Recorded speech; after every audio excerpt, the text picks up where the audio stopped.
Hoje, quando a gente traz à mesa decisões, a gente traz dados concretos. Quantos presos? Hoje a gente tem um efetivo aqui que gira em torno de 48 mil presos. Quantas unidades prisionais? Quais os tipos penais determinantes? Qual o perfil da Qual unidade? o perfil da unidade? Qual o perfil do preso? Então, hoje, se você sentar numa mesa de tomada de decisões e falar, sentar para contar causo, você vai ser você vai ser engolido.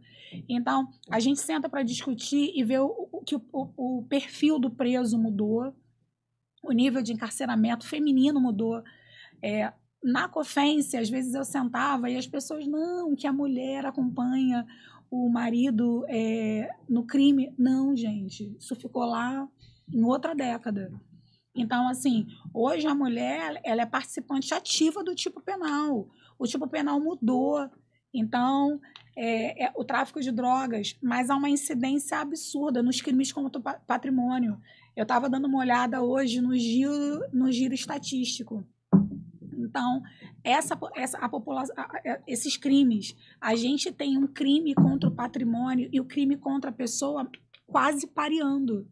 Então, olha o nível absurdo de violência. Hoje nós temos mulheres envolvidas em cenários de crimes de violência sexual. Coisa que quando eu entrei, quando chegava uma mulher envolvida em crime sexual, isso era uma aberração.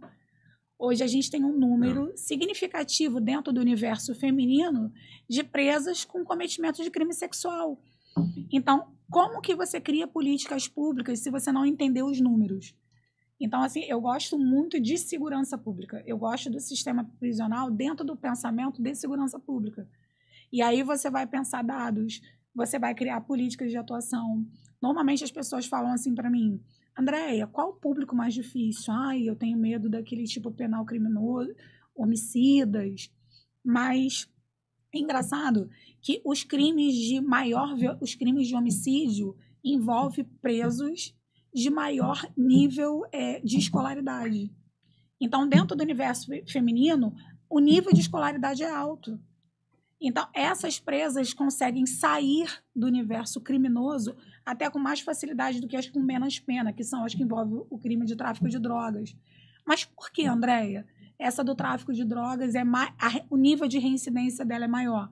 Porque ela foi criada dentro daquela célula.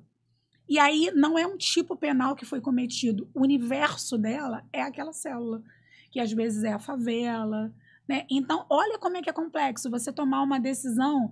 Então, essas decisões eram tomadas por mim, enquanto diretora, pensando em segurança pública. Como que a gente dividia essa presa na unidade prisional? Como é que a gente fazia a alocação por tipo penal? Como é que a gente aproveita? Qual a abordagem que a gente dá para essa presa que é homicida? É legal isso que você está falando, porque...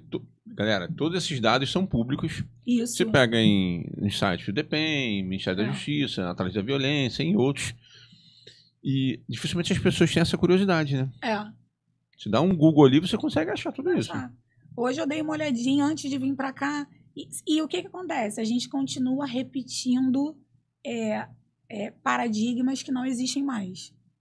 Então, continua o cenário, continua tomando decisões em cima de paradigmas que não existem mais. Então, quando você pega os dados concretos, olha ele de forma técnica e profissional e, opa, peraí, eu tenho que fazer uma abordagem com esse público. Quando a gente começou a fazer a separação por tipo penal nas unidades prisionais, a princípio foi um caos, né? Porque você tem que adaptar o número de celas, você tem que...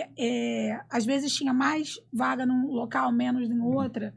Mas como que a gente conseguiu perceber a mudança drasticamente no comportamento da cadeia? Porque aí é o que eu falo, por isso que o ensino acadêmico ele vai te dar um suporte para a tomada de decisão. Eu lembrei que, fazendo minha monografia, a história de uma das grandes facções criminosas do Rio. E aí ela começa como Falange Vermelha, né, com presos políticos na Ilha Grande, e começa uma dissidência, e aí tem uma frase de um dos fundadores. E aí, para desmantelar aquela criação daquilo que se iniciava, as autoridades da época dividiram, né? Era um grupo de presos políticos intelectualizados, com técnicas, e eles dividem e mandam cada um para um presídio. E aí tem uma frase que eu nunca mais esqueci. Tudo que o comandante precisava era soldado. Olha o grau. Então, enquanto estavam todos juntos, todos têm uma mesma hierarquia. Hoje, eu posso mandar, quando você era meu aluno, eu podia mandar em tudo. Agora eu não posso mais. Então, a gente está no nível hierárquico igual. Quando eles pulverizaram, eles criaram soldados. Tinham comandantes e soldados. E aí cria-se. Então, olha como é importante a gente ter essa percepção de segurança pública na tomada de decisões. Então, por isso que eu falo que as minhas gestões de unidade prisional foram baseadas em conhecimento acadêmico, em conhecimento operacional, em conhecimento técnico. E aí, sim, a gente forma esse pacote do que foi essa minha trajetória dentro das unidades prisionais. Pô, muito legal você falar isso aí. E mostra, né? Quão técnica foi ali e quanto difícil foi, né? Porque eu sei que separar não é difícil pra cacete. Não foi? É difícil. Era. É difícil fazer a separação. Mas você acaba tendo uma noção do time da cadeia muito forte.